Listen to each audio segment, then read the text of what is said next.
I'm glad to get flowers before I die. Thank you, darling. You are welcome. These flowers were sent from a friend from LA. Yes, there's supposed to be about, can you put on the piano for me there? There's supposed to be about 7 people coming from Los Angeles. I don't know if they made it here. Yes, one of them also is a famous producer by the name of Dan Gore. He's here. Right there. It took me 12 years. I'm glad you came before I croak, since I'm between 40 and death. They said, David, when you show those old pictures from Finocchio from the 1970s, and you come out, they'll say what happened. I said, well, let me look at the audience here. Is anybody 18 anymore?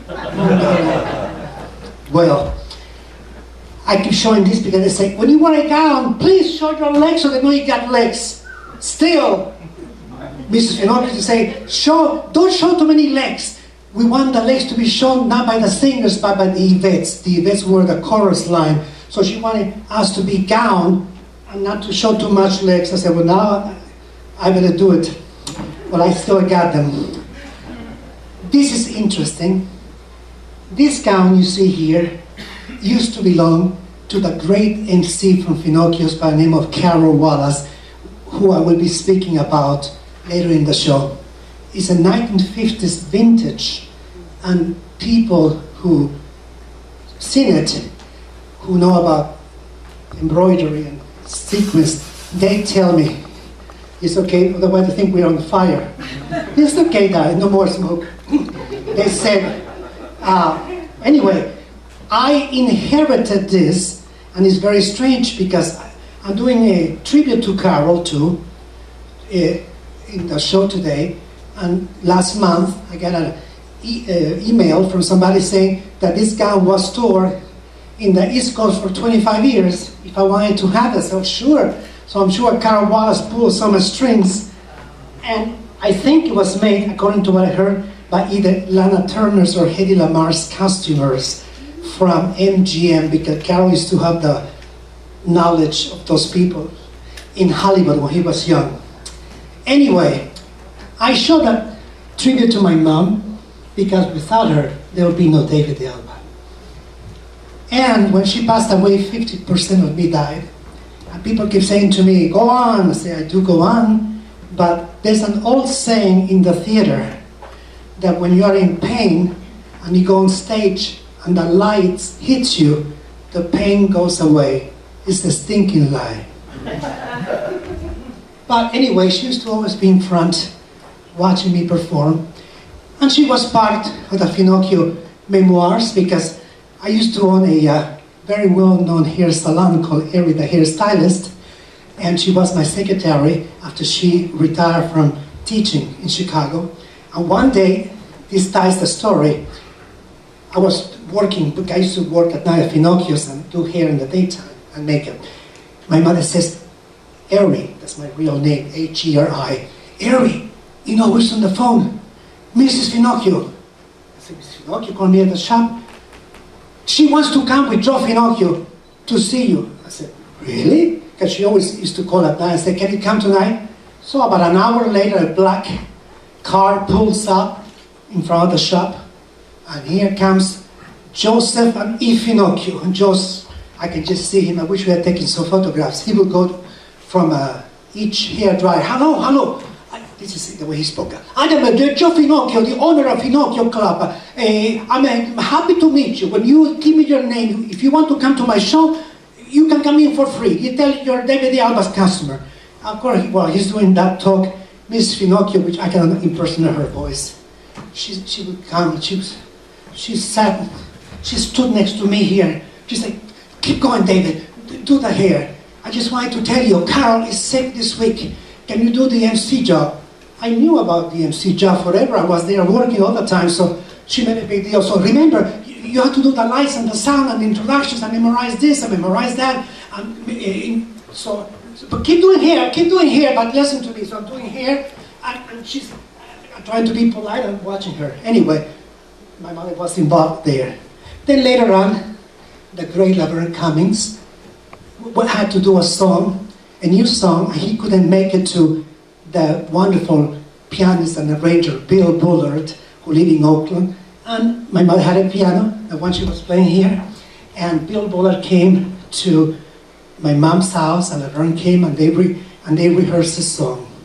By the way, I already introduced Dan Gore, but we have here the legendary Paul Laverne Cummings, who graced the stage of Finocchio for many years.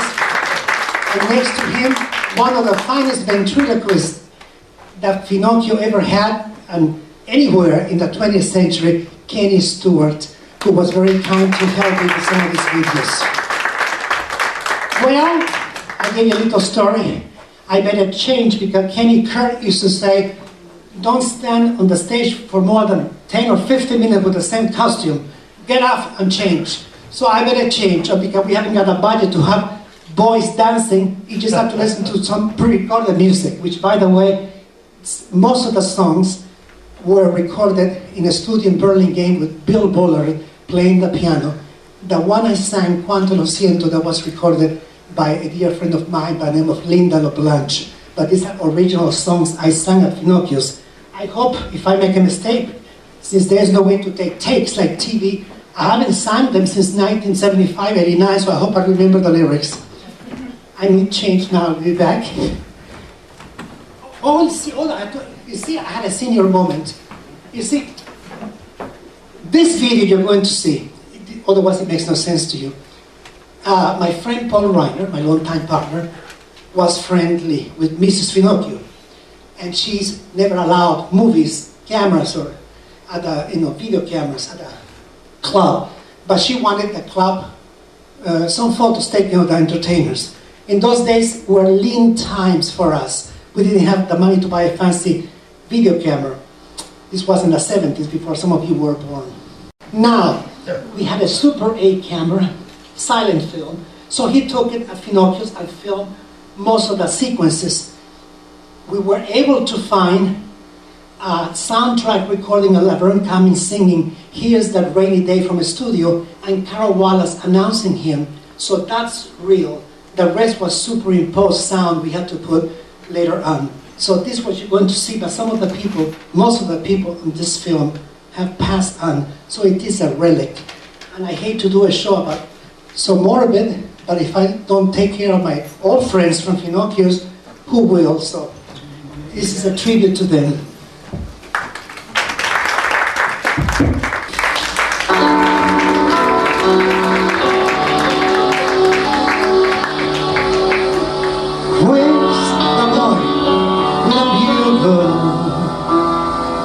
My little love was always my big romance.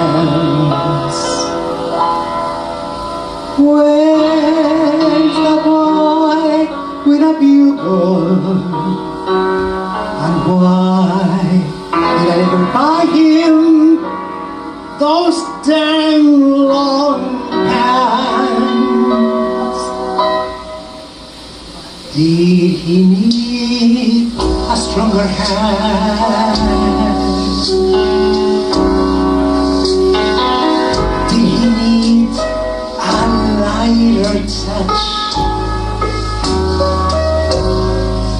Was I soft or was I tough? Did I give enough? Did I give too much?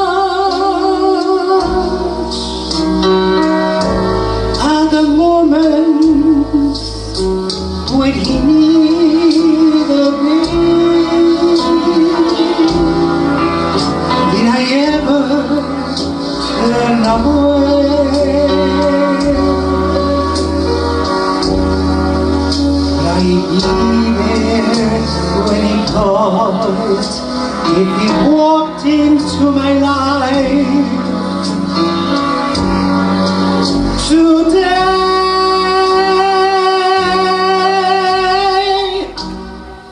Where his days are a little dark, where his nights are a little wild. Did I overstress my plan did I stress the man and forget the child? But there must have been a million things that my heart forgot to say.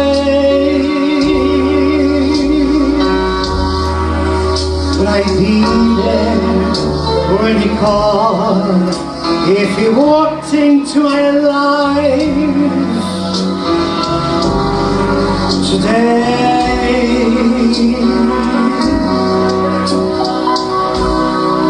Should I blame the times I pampered him, or blame the times I lost him?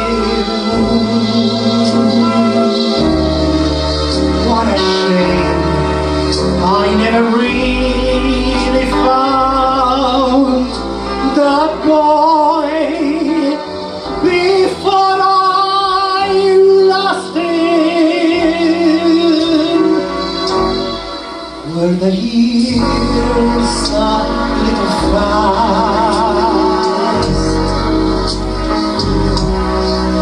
Was his world a little free?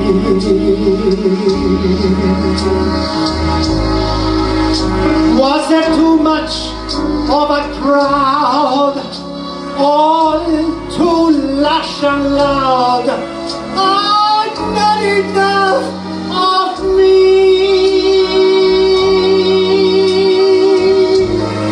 So I'll ask myself my whole life long, what went wrong along the way? Would I be there when he called, if he walked into my life today? If the boy with the bugle walked into my life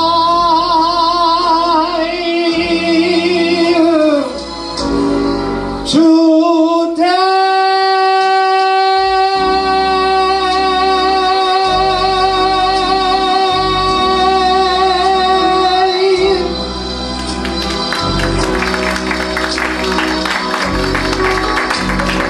Thank you. That's sweet.